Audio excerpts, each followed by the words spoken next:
The first sign wasn't a sound or a jolt. It was the air. The way it stopped tasting recycled and started tasting empty. Like the heart of the plane had skipped a beat. I was in 12B, window seat, trying to read the same paragraph for the 10th time. My hands wouldn't stop trembling, but it had nothing to do with turbulence. In my purse was a termination letter. After 20 years designing flight systems for aerodynamics, they were letting me go. Redundancy, they called it. I called it cowardice. The businessman next to me sighed dramatically, annoyed by my shaking. He had no idea the woman he was judging had once stood in a hangar watching a plane she helped design crumble during stress tests. He didn't know that my trembling hands had coded the emergency protocols for this very aircraft, and he certainly didn't know that the faint harmonic vibration beginning to hum through the cabin was the sound of my worst fear coming true. It started subtly, a flicker in the cabin lights that most passengers dismissed, a barely perceptible shift in the engine's rhythm. But I felt it in my bones. The Ether 500 was my design, my masterpiece, and my failure. I'd warned them about the cascade vulnerability in the neural network. I'd written memos, sent emails, even presented to the board. They called me overly cautious, said I was traumatized by the early test failure. They smoothed over my concerns and pushed the plane into production. Now, at 37,000 feet, the system was doing exactly what I'd predicted. The captain's voice came over the intercom, strained but professional. "Ladies and gentlemen, we're experiencing a minor systems check. Please remain seated. Minor." He actually said minor. I unbuckled my seatbelt. The businessman grabbed my arm. "Hey, the sign's on." I looked at his hand until he released it. "That sign," I said quietly, "is about to be the least of your worries." I moved toward the front, my body moving on instinct. The flight attendant stepped into my path. "Ma'am, I need you to return to your seat."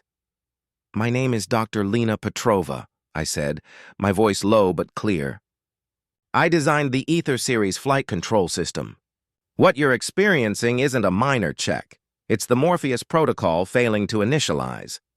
And if we don't manually authorize it in the next 90 seconds, this plane becomes a glider." Her eyes widened. She spoke into her intercom, her voice tight. "Captain, we have a situation."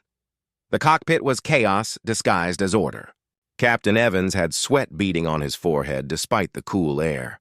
First Officer Rodriguez was flipping switches that clearly weren't responding. "You're Petrova?" Evans said without looking at me. "The one who resigned?" "I was forced out when I refused to sign off on the safety override," I corrected. "The system you're flying right now is missing its conscience."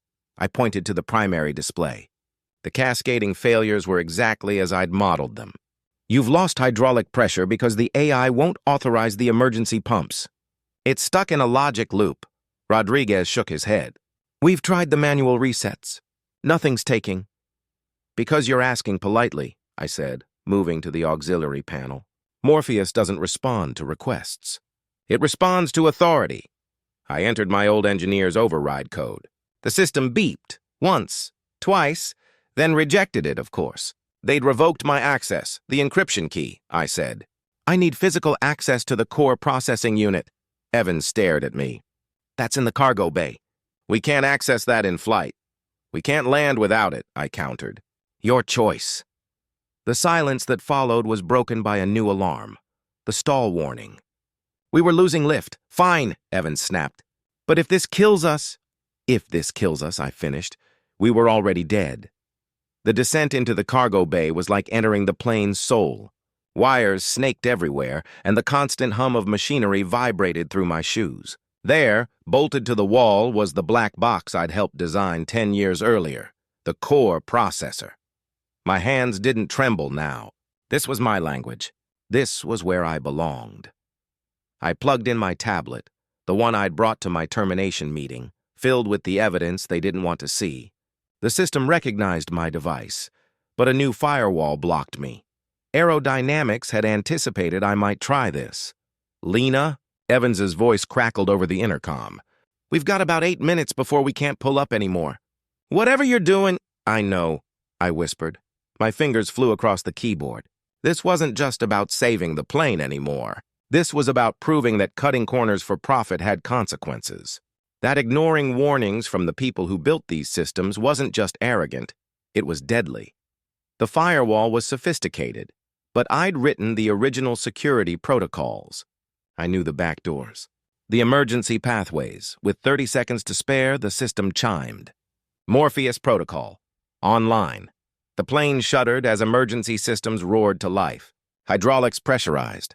Control surfaces responded, but we weren't safe yet. Back in the cockpit, the displays showed we'd lost too much altitude. The nearest airport was too far. We have to ditch, Evans said, his voice grim. No, I said, studying the terrain map. There's an old military strip near here. Decommissioned, but the concrete should still be solid. Rodriguez checked the database. It's not in our systems. It was used for testing, I said. I've landed there before, in simulations. The look they gave me was a mixture of awe and terror. We came in too fast, too steep. The Morpheus protocol fought us, trying to optimize for a perfect landing that wasn't possible. I had to manually override my own creation, forcing it to accept a good enough solution. The impact was brutal, a screech of metal and a shower of sparks as we skidded across abandoned tarmac. But we were down. We were alive. As passengers evacuated, Captain Evans turned to me. You saved us all. I shook my head, looking at the plane I'd both created and rescued. I just fixed a mistake I should have never allowed to happen. A week later, the investigation revealed what I'd known all along. Aerodynamics had disabled critical safety protocols to meet production deadlines. My termination letter became evidence not of my failure, but of my integrity. The businessman from 12A tracked me down. He'd quit his job and started a safety advocacy group. You showed me that some risks aren't worth taking, he said. I smiled for the first time in months. They may have taken my job, but they couldn't take my purpose. Because sometimes the most important person on a plane isn't the one flying it, it's the one who remembers how it was built. Subscribe.